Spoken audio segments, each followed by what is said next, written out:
šis ir liels notikums, jo tu, man liekas, tā kā pirmo reizi televīzijas kameru priekšā sniegs savu stāstu, vai ne?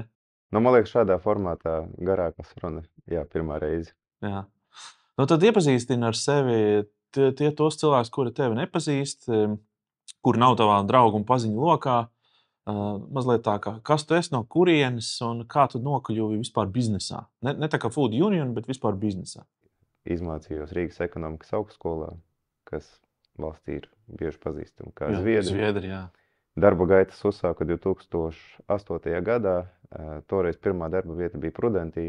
Nu, un toreiz mums, kā jauniem zviedru studentiem, tas likās augstākais plauks, kur nonākt. Tūlīt mēs tirgosim uzņēmumus, saņemsim tur, nezinu, treknos bonus par uzņēmumu pirkšanas pārdošanas projektu vadību. Bet 2008. gadā es tur nonācu pavasarī, un faktiski ap augustu jau sāk rasties tā sajūta, kaut kas nav, un tad mums sākās tā slavenā dišķibele.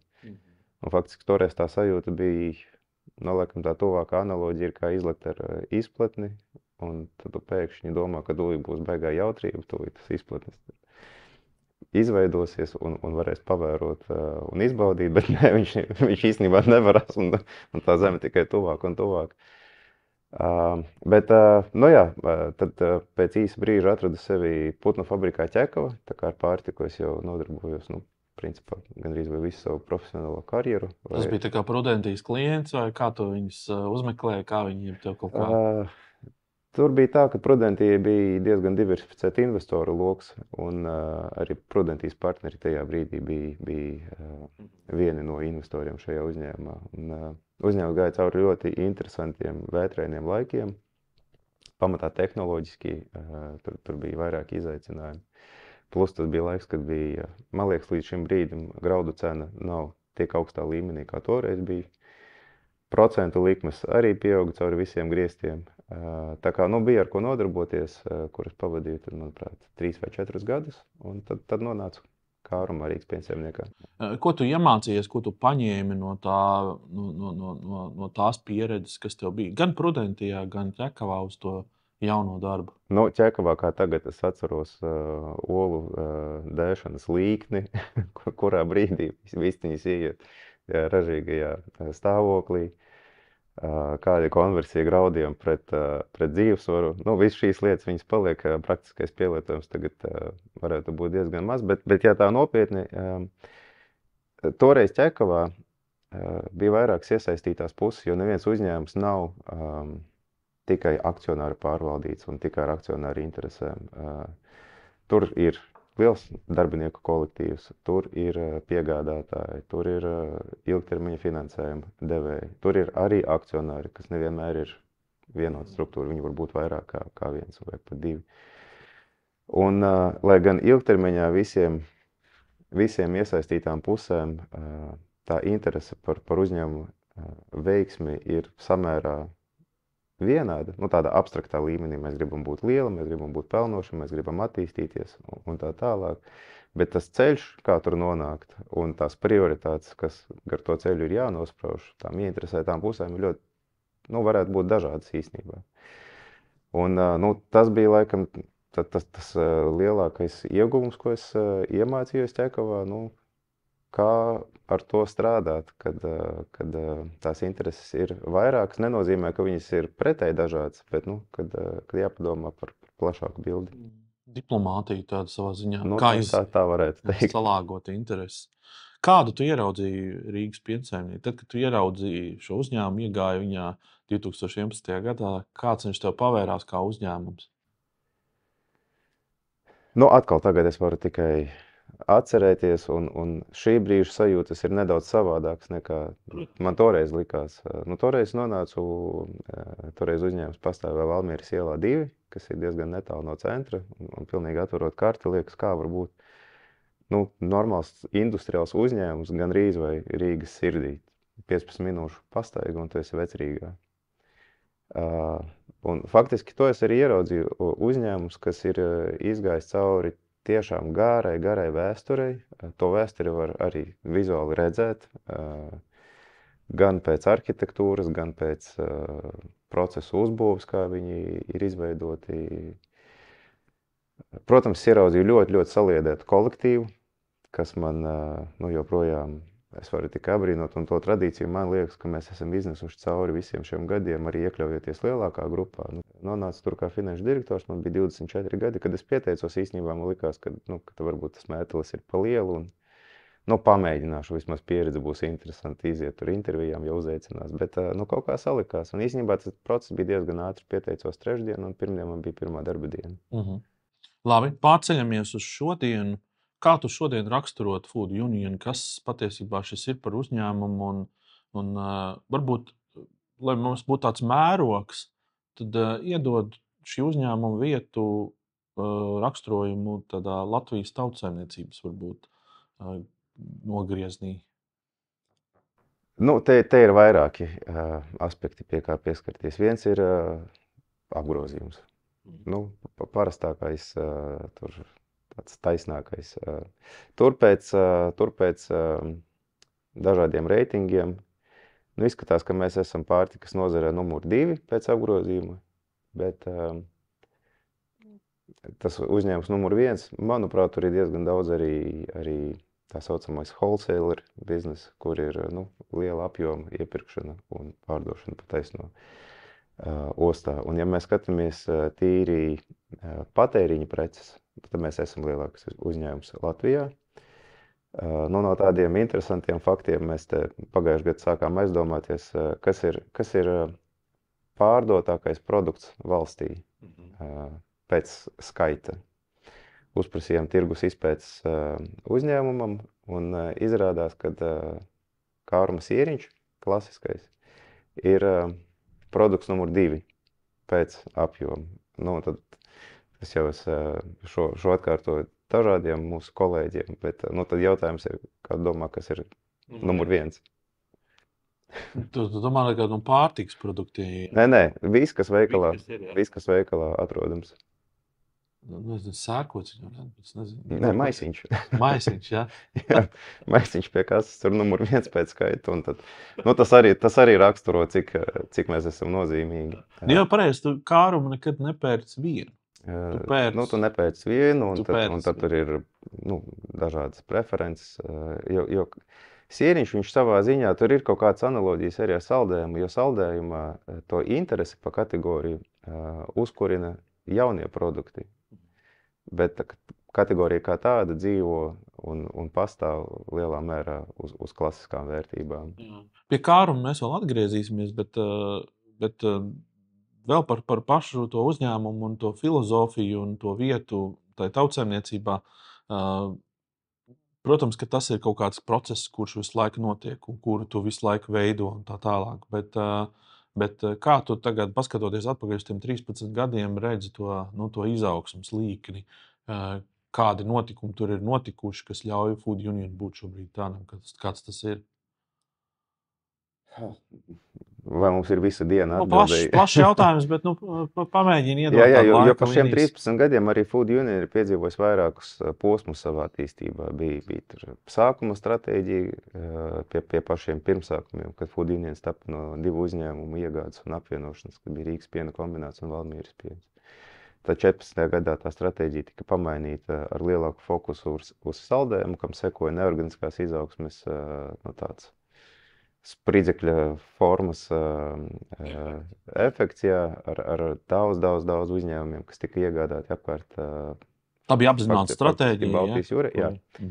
Jo faktiski saldējuma nozare arī šodien ir Eiropā diezgan dekonsolidēta. Ir lielie tirgus dalībnieki, kuriem ir sava gravitāte, savi stiprie zīmoli. Savs fokus tradicionāli tas bija vairāk uz tādām nobriedušām lielām ekonomikām, bet saldējuma kategorija kā tāda nevarētu teikt, ka tur ir kāds spilgti tāds izteikti tirgus līderis, kas būtu redzams pilnīgi visās valstīs. Tā kā toreiz akcionāri redzēja, kad ir šis te potenciāls nokonsolidēt saldējuma kategoriju. Un apmēram līdz 18 gadam sekoja tas posms ar es jau neatceros, cik tie uzņēmumi tika iegādāti, 7 vai 8. Bet, ja man būtu jāraksturo vienā teikumā, tad tā ir tāda enerģijas stacija, kur es patiesi lepojos ar to komandu, kas mums šobrīd ir. ar tiešām unikāliem un super speciālistiem gan mārketingā, gan jaunā produktu attīstībā, gan eksportā, gan pārdošanā. Un te man tagad būtu jānosauc pilnīgi visas nodaļas, jo kāda tad apvainosies, ka viņas nepiesauc, bet es varētu tiešām piesaukt katru, jo katrā ir cilvēki savā vietā un gan bauda, ko dara, gan viņam arī sanāk tas, ko viņi dara. Jo atkal, ja mēs paskatāmies kopā Food Union, tad kopā grupa izskatās vairāk kā saldējuma uzņēmums ar apmēram 2/3 apgrozījumu šajā kategorijā. Bet ja mēs pietuvināmies lielākajā biznesa vienībā, kas mums ir mūsu saimē, kas ir Latvija, tad patiesībā ne saldējums ir 75–80%, kas būtu šajā gadījumā piena kategorija. Plus mums ir vēl šis tas no vienkārši svaigās pārtikas. Nu labi. Parunājam tad par katru no šīm mazliet kategorijām, lai mēs tā kā saprastu, kādā vidē un ar kādos okeānos tu peldi ikdienā. Piena biznesa tas nav vienkārši biznesa. Vispār šis pārtikas sektors nav vienkārši sektors. Ko tu atrodi šajā visā tādu, kas tev liek vienkārši katru dienu nākt uz darbu, domāt, featurot, meklēt risinājumus un tā tālāk? Jo tad tie apstākļi, kas var ietekmēt kaut ko gan ārējie, gan arī iekšējos nezinu, bet ārējie noteikti ir tādi, kuri vienkārši tur nevienā citā industrijā, man liekas, tā nav. Kas mani saista šajā nozarē? Ir diezgan fundamentālas lietas. Pārtika ir eksistenciāla lieta. Katrs cilvēks to dara, vienmēr darīs. Tā mēs iedarbojamies ar ārējo pasauli. Tas vispār savā ziņā ir tās diezgan intīms process, ko mēs uzņemam, kā mēs izvēlamies, ko mēs uzņemam. Daudziem cilvēkiem tā ir mīlestības valoda, parūpēties par ģimeni, palutināt ģimeni vai tieši otrādi padomāt par funkcionālo patēriņu. Un mēs šo savā ikdienas darbā vienmēr atceramies. Līdz ar to, protams, tur ikdienā kaut kādās biznesa review sapulcēs, viss nonāk pie metrikām, pie rādītājiem un tā tālāk, bet pie tēriem ir lielāka, dziļāka nozīme tajā, ko mēs darām.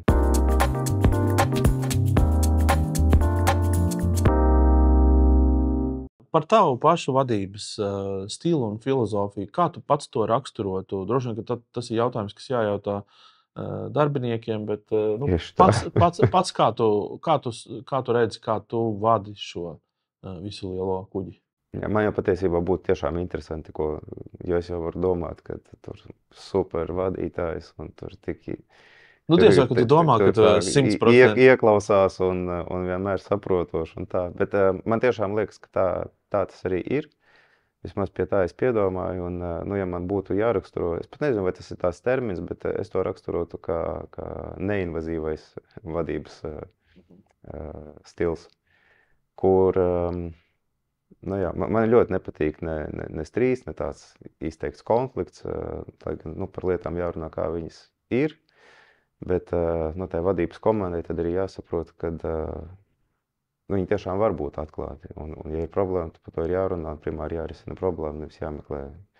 Jau katrai problēmai ir galu galā seja, bet to mēs varam atlikt un vēlāk to seju pameklēt. Kāds no tāda vadītāja viedokļa tu esi tāds, kurš zina visus uzņēmumu darbiniekus un viņu ģimenes locekļus, vai tu zini tikai tādu savu tuvāko loku, kur tev atskaitās, un tad tur varbūt tādu,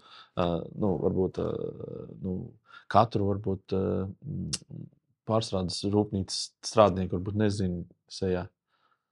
Varbūt katru es nezinu, bet, manuprāt, pazīstu diezgan daudzus. Kā kaķi sauc, arī ne visiem zinu, bet arī tos dažus zinu. Bet mums jau ir liels kolektīvs. Protams, Latvijā mums ir apmēram 1000 cilvēki, un es jau arī nedrīkstu izrādīt, manuprāt, lielāku zināšanu kombinātam nekā Valmieras pienam, jo tie ir divi līdzvērtīgi uzņēmumi saimē, un man arī par to jāpadomā, lai katrs iegūst savējo uzmanības daļu un laiku. Lai tā kā bērni neapvainojās. Tieši, kā es jau minēju, par tām nodaļām piesauc vienu un pārējie sēž un domā, ka mums nepiesauc, mēs jau droši vien tur tā. Patīk vienmēr ielūkoties nākotnes tajā tajā grāmatā, ko jūs esat sev ierakstījuši kā stratēģiju, kā tāda attīstības varbūt virzienu un filozofiju, uz ko jūs ejat? Tāda mūsu stratēģija ir būt tirgus līderim augsts pievienotās vērtības produktos, tajās kategorijās, kur mēs esam pārstāvēti, kas ir piena kategorija, saldējums, svaigā pārtika. Uzreiz varbūt paskaidro, kas ir augstu pievienot vērtību pārtiks nozarē. Mūsu produktu attīstības nodaļa, es uz viņiem vispār skatos kā uz māksliniekiem, kas saraksta simfoniju, un tad viņiem jārada tas produkts, un tur jāiet vairākām iterācijām, kamēr tiešām tur tā kopējā sajūta, gan vizuālais izskats, gan garša, gan kopējā sajūta. Kad viss sakrīt un tiešām ir nes baudu, un arī, ja tas, teiksim, ir produkts ar funkcionālo pievienoto vērtību, kas būtu vai nu laktobaktērijas, vai nu bezlaktozes produkti, vai nu paaugstināto proteīnu, vai ar šķiedrvielām. Nu, tā kā tie ir tie elementi, kas no vienkārša bāzes produkta padara to produktu par produktu, kam ir sava nozīme. Vai tu vari iedot kaut kādu tādu piemēru? Man gan nāk piemērs no citas kompānijas prātā. Tas, kur, piemēram, to olu baltumu laikam kaut kā apstrādā tā, ar tādu garšu pievieno, ka tur veidojās atsevišķs produkts, jauna kategorija. Tu viņu var uzreiz cenot, pilnīgi citādāk likt tur kaut kur Stokmanos skajā, kaut kur augstākos plauktos, vai ne? Vai tu vari iedot tādu piemēru, kur jums arī ir kaut kāds tāds diezgan līdzīgs stāsts, kur jūs esat pat veselu kategoriju paši izveidojuši? Nu, sieriņa kategorija varētu būt viena no tām, kur, protams, mums konkurenti ir, bet arī, pirmkārt, tur mēs sevi lielā mērā asociējam ar kategoriju, jo tā kategorija aug tad, kad mēs augam, un lielā mērā mēs arī ievirzam to vektoru kategoriju. Un inovācijas vai tā pievienotā vērtība arī sieriņos nav tikai jauna garšiņa, jauna glazūra, kas arī ir atraktīvi, ir interesanti, piesaista uzmanību, un cilvēkiem ir viedoklis.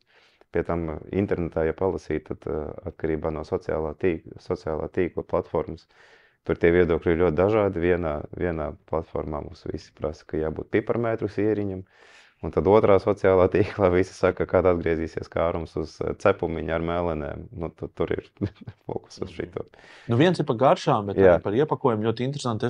Bet ir arī iepakojums un arī tā funkcionālā pievienotā vērtība, atkal jāatgriežas pie tā vārda. Pirms īsa brīža attīstījām sieriņus ar pazeminātu cukura daudzumu un bez laktozes. Un tas ir, kā cilvēks var vēl tālāk parūpēties par sevi. Jo sieriņš, paņemsim sieriņu kā piemēru, klasiski ir angliski saucamais indulgence produkts, palutināt sevi, kas ir neliela porcija, bet tāda loģiski noslēgta, iedot to noslēgtības sajūtu, ka tas ir tāds pabeigts process, pabeigts patēriņa akts. Tad pašā laikā tas kopējais kaloriju daudzums ir pietiekami mazs. Bet tad jāiet tālāk un jāskatās, ko vēl cilvēks var atrast tajā produktā, lai parūpētos par sevi. Un ne tikai palutinātu, bet ar apziņu, ka tas ir tas labais lutiklīts. Mēs gājām to ceļu ar bezlaktozi, un cilvēki to novērtē. To pašu mēs izdarījām jogurtos, un jogurtos patiesībā tur tas spektrs ir arī ļoti, ļoti plašs. Ir ar karotīti ēdamie, ir ceramie, ir ar proteīnu, ir ar bezlaktozes, ir ar funkcionāli, ar jau pieminēto šķiedrvielu, ar baktērijiem un tā tālāk. Labi, šis ir viens tāds stratēģijas attīstības virziens, kas ir šī augstā pievienotā vērtība jomā un nozarē. Kas ir varbūt kaut kādas tādas geogrāfiskās eksporta un tādas, kas tas KPIs jums ir? Jā, mēs pēdējos 2 gadus ļoti, ļoti strauji attīstamies eksportā. Pagaidām nav sanācis pieķerties analītikai no laikrakstiem, bet man liekas, ka mēs varētu būt šobrīd viens no straujāk augošajiem eksporta uzņēmumiem valstī. Vismaz absolūtos skaitļos pavisam noteikti. Eksporta izaugsme mums ir apmēram 20–25% gads uz gadu. 2 gadus pēc kārtas. Eksports mums bija arī pirms tam, bet kaut kā mēs varbūt nebijām tik aktīvi tajā jomā, jo kaut kā agrāk mums likās, ka uz izstādēm varbūt nav jābrauc, ja klienti gribēs paši atbrauks un pret mūsu produktu. Bet kā tu aizdomājies līdz tam, ka eksports ir jākāpina? Nu, kaut kāds droši vien bija kaut kāds iemesls, apstākļus. Nu, viņš patiesībā diezgan pragmatisks, bet nāk no divām pusēm. No vienas puses mums ir vietējais tirgus, kur, kā es jau minēju, mēs esam tirgus līderi vairākās kategorijās. Nu, būtu naivi cerēt, ka tās kategorijas, kur jau tirgus daļa ir ievērojama, ka mēs tur varēsim kāpināt tos apjomus vietējā tirgu bezgalīgi no gadu uz gadu, lai gan plašā nozīmē mūsu vietējais tirgus nav tikai Latvija, tā ir Baltija. Un pa Baltiju tur mums gan ir ko vēl darīt, pie kā mēs aktīvi strādājam, bet to mēs vismaz iekšēji nedefinējam kā eksportu. Tas ir tāds paplašinātais vietējais tirgus, par ko mums ir arī tur diezgan labi apliecinājumi, atkal atgriežoties pie viena no pirmajiem jautājumiem, kas mēs esam tautsēmniecībā. Pirms pāris nedēļām bija mīlētāko zīmolu apbalvošanas ceremonija, ko es uzskatu lielā mērā kā skaistuma konkursu, bet arī tam ir nozīme, jo tomēr tur nav tikai 3 cilvēku viedoklis. Tas ir diezgan zinātnisks process, kā tas tiek pētīts. Un Kārums ir ieguvis godpilno pirmo vietu kā mīlētākais Baltijas vietējais zīmols.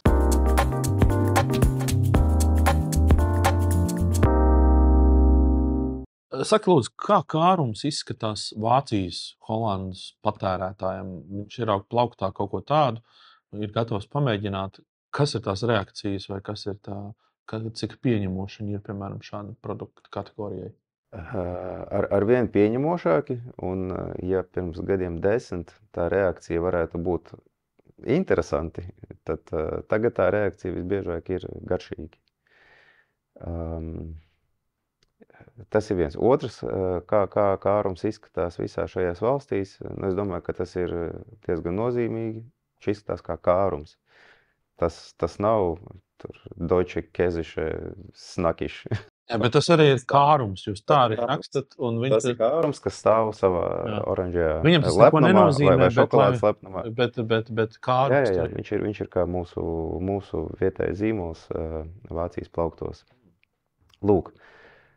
Un patiesībā vēsturiski mēs uz šiem tirgiem arī iekšēji īstenībā skatījāmies un arī saucām tādā profesionālā žargonā kā etniskie tirgi, bet pēdējā gada 2 laikā sāku aizdomāties, ka mēs jau nesaucam pizzerijas par etniskiem restorāniem, mēs nesaucam tos pašus sushi restorānus par etniskiem restorāniem, kāpēc mums pa savu produktu būtu tāda piebilde, ka tas jau diasporai no sērijas. Un iemesls, kāpēc es sāku par šo aizdomāties, jo tas produkts jau ir tik sen šajos veikalos, kad arī tie paši veikali, kas tur arī pastāv jau ļoti, ļoti sen, viņi jau pārvēršās par mainstream veikalu. Un tas patērētāja plūsma, kas nāk, viņa jau ir tik ļoti ieintegrējusies, ka faktiski tur no pārējās populācijas sāk neatšķirties. Tas ir viens. Un otrs, kāpēc, te gan es nevaru teikt, ka tas ir tikai mūsu nopelns, bet arī mūsu nopelns, ir, kad pēdējo gadu laikā fermentētie produkti cauri Eiropai gūst arvien vairāk un vairāk uzmanību, piekrišanu un vietu plauktā. Jā, labi. Mums jāpaspēj vēl par 2 tematiem izrunāt. Viens, par ko es noteikti gribu tev pajautāt, ir par sadarbību ar veikalu ķēdēm un vispār ar vairumtirgotājiem. Kas ir tā jūsu stratēģija, kā jūs to darat, kā jūs to attīstat un strādājat? Jo skaidrs, ka tās sarunas ir ļoti asiņainas parasti ar šīm mazumtirdzniecības ķēdēm. Droši vien Eiropā tas ir vēl izteiktāk. Tā ir. Dziļi respektējam visus mūsu sadarbības partnerus, un ir taisnība, jā, ka tās sarunas nevienmēr ir vienkāršas. Bet, galu galā mums to kopējo valodu sanāk atrast, jo aiz katra uzņēmuma ir cilvēki, un tiem cilvēkiem ir savu zinām motivāciju, mērķi, ko gribās sasniegt, tad par to ir jārunā un jāskatās, kā mēs to varam kopā sasniegt. Tas, ko mēs kā uzņēmums nedaram tik daudz, kā daži citi dara, tas varētu būt privātais zīmols, kur, citreiz mēs tur ar nozares kolēģiem tajās pašās izstādēs parunājam, kas tu esi, kas tu esi. Daudziem ir tāds izbrīna pilnas acis, ka kā jums tur tiešām 90-95% no apgrozījuma ir zīmola produkti, kur ir privātais zīmols. Privātais zīmols plauktā ir, un mēs to arī daram, bet mēs to varbūt nedaram ar tādu atvēzienu, pa kuru katru cenu. Tur jābūt taisnīgiem nosacījumiem uz abām pusēm, tad mēs to daram. Tā kā, jā, tā sarunas nav vienkāršas, bet viņas arī nav neproduktīvas. Mums kaut kā Es domāju, tas noteikti galu galā atšķirās, vienoties. kā tu Baltijā sarunājies ar mazumtirgotājiem un kā tu, piemēram, tādā Carrefourā mēģini tikt iekšā vai kaut kādos tajos Aldi un visādos tādos, bet kā tas ir? Tur ir liela atšķirība, jo viņi jau nezina, kas ir kārums. Viņi nezina, bet arī viņiem, turpat savā ziņā, es teiktu, to var pārprast tagad, ko es pateikšu, bet es mēģināšu paskaidrot. Savā ziņā pat ir vienkāršāk. Labi. Bet vienkāršāk tajā brīdī, kad tas sākotnējs kontakts un sākotnēja interese ir uzkurināta. Un tas nāk caur tiešiem kontaktiem, caur sadarbības partneriem, kas iepazīstina, caur izstādēm. Tie kanāli jāatrod. Bet tad, kad nonāk līdz kategorijas vadībai, arī kategorijas vadītājiem ir jānes kaut kas jauns. Jo līdzīgi kā mēs nevaram dzīvot tikai uz lauriem un teikt, mums tur viss labi, tā kategorija mūsējā, produkti ir tirgus līderi. Nē. Jāstrādā arī pie inovācijām, pie komunikācijas un tā tālāk. Bet veikalam jau tieši tas pats, viņi nevar iesaldēt to savu plauktu izskatu uz 5 gadiem un cerēt, ka tas būs arī rītdien tikpat atraktīvi patērētājiem, kas atnāks pie plaukta izvēlēties produktu. Tā kā tās inovācijas arī viņiem ir jānes. Un, ņemot vērā, kā es jau pieminēju, fermentētie produkti šobrīd iet to savu, ja ne uzvaras gājienu, tad paaugstināto interesi ieguva Eiropā. Un tur ir tas spektrs un variācijas, ko piedāvāt. Jo pirms pāris gadiem tas sākās ar samērā vienkāršiem produktiem, kefīrs, airāns no Turcijas izcelsmes tipa jogurts. Tālāk, jau mēs redzam, ka biezpiens kļūst par diezgan tādu ikdienas patēriņa produktu, kur biezpiens, tad tur arī piena deserti, piespien deserti un tā tālāk. Labi. Jums ir tādas, tad varbūt izstāst, kas ir tā lielākā ķēde, kurā jūs šobrīd esat un ar ko tu lepojies, ka jūs tur esat Eiropā, es domāju. Zini, kā tas ir citreiz pa kaut kādiem tur lieliem darījumiem, kamēr līgums nav parakstīts, viņš nav parakstīts. Tad pēc būtības jūs esat ceļā uz to. Mēs esam ceļā, mums ir pasūtījums, un tas pasūtījums jau brauc. Vienkārši, ja mēs runātu pēc pāris nedēļām, tad es teiktu, ka mēs esam lepni 900 veikalos Kauflandā. Bet es ceru, ka tu izplatīsi preses relīzi, un mēs to visu kaut kur redzēsim. Labi, es patiesībā domāju, ka uz doto brīdi varbūt pat var jau pateikt. Esam vienojušies, ka Kauflandā būs mūsējais īriņi 900 veikali cauri visai Vācijai, kārums izskatā. Jā. Tas ir virziens, kurā... Tas ir virziens, un ir vēl vairākas iestrādes, kur arī citās Eiropas valstīs mēs runājam ne tikai caur distribūtoriem, bet arī pataisno jau ar ķēdi. Jā, ļoti labi. Tad pēdējā sadaļa mūsu sarunā, ko es gribētu, lai tu izsaki droši savu viedokli, ir cenas un cenošana. Sāksim varbūt tādu vispārīgu jautājumu, kas ir ļoti ģenerāls. Droši vien, ka pārtikas cenas būtiski zemākas vairs nebūs nekad, vai ne? Mēs esam kaut kādu līmeni sasnieguši, un no tā mēs varbūt varam pakāpties tur papakaļ kaut kur, bet viņas ir ar augšupējošu tendenci. Vai mana hipotēze ir pareiza? Jā un nē, manuprāt, skatoties laika skalā, cik garu posmu mēs ņemam, ja mēs skatāmies 10, 20, 15 gadus, tā tiešām makro līmeņi, kopējais cenu līmenis visam viņš kāp. Un atkal atceroties savus studiju gadus, man visu laiku stāstīja, kad ja valstī notiek deflācija, tad tas neko labu nesacina par ekonomikas stāvokli. Un patiesībā tas labākais stāvoklis ir, kad inflācija ir, bet ļoti, ļoti zema. Tā kā Eiropas centrālā banka definē, kad ap tiem 2%. Tas droši vien viens. Otra lieta, kad nav jau tā, ka pārtika tikai kāp. savās cenās. Jo diezgan bieži cilvēki aizmirst, arī es, citās kategorijās, kas manī tur mazāk ikdienā skar caur darbu, kad jāskatās kopēja vidējā svērtā cena. Ir regulārā cena, ir promo aktivitātes, kas mēs būtu arī tiešām ļoti, ļoti dāsnas. Tad pārtika jau arī sarežģīta un plaša kategorija. Nav tāds vienotais vidējais bāzes patēriņa units, pa kuru mēs tagad runājam. Pārtika ir arī augļi, ir arī piens, ir arī gaļa un tā tālāk. Un arī izteikti sezonāli produkti, kam tiešām cena samazinās katru gadu. Katru gadu ziemā ir augstāka un vasarā ir zemāka. Tā kā es neteiktu, ka tas ceļš ir tikai vienā virzienā un katru gadu mums nāk klāt tur.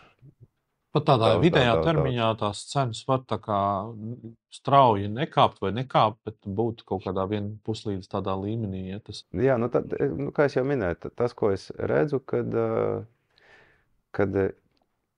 ja ņem vidējo svērto, tad tās cenas īstenībā ir daudz lēzenākas savā dinamiskā attīstībā, nekā mums varbūt emocionāli šķiet. Tagad notiek sabiedrībā arvien vairāk tas, ka rāda ar pirkstiem, kas tad ir vainīgs pie tām augstajām cenām veikalos. Rāda uz mazumtirdzniecības ķēdēm, saka, jūs esat uzlikuši.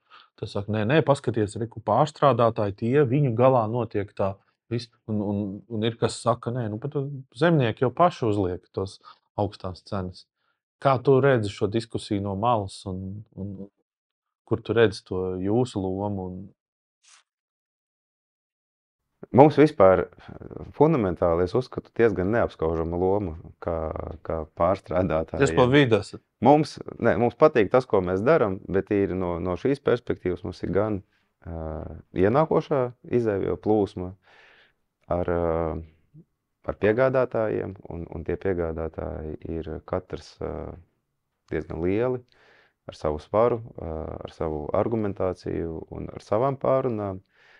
Un tad mums ir arī izējošā plūsma, kur arī mums ir diezgan smagnēs pārunas. Tā kā mēs visu laiku esam tādos kā zem spiediena no abām pusēm. Bet galu galā tas ir tiešām medicīnisks fakts, ka gala cenu plauktā mēs nenosakam. Vēl jau vairāk mēs pat nevaram dot tur indikāciju vai signālu, kā mums liekas vajadzētu darīt. Un, protams, ka to mēs nedaram. Tā ir. Tu esi kādreiz pārsteigts par to cenu, ko tu ieraugi veikalos? Ne tā kā varbūt ne tieši Latvijā, varbūt ne lielajos veikalos, bet tā, ka tu ieej veikalā un ieraugi hoštas produkts. Cik interesanti? Ir. Te man atkal gandrīz vai jāpiesauc pašam savējais piemērs. Tikko pieminējām tās izstādes. Šonadēļ arī biju vienā Anugā. Un arī mūsu pašu produkts lidostā, kur mums parādījās pop-up veikals. Es biju diezgan izbrīnīts pats par to, kur nostājās Vārniņas cena. Jā, šis varētu būt ļoti šis arī man bija pārsteigums. Labi, es novēlu, lai Food Union attīstās, kļūst lielāki un ieņem nozīmīgāku, vēl nozīmīgāku vietu tautsaimniecībā, un lai kārmas ieriņi ne tikai Vācijā, bet visā plašajā Eiropas Savienībā. Paldies tev. Paldies tev par tavu. Paldies.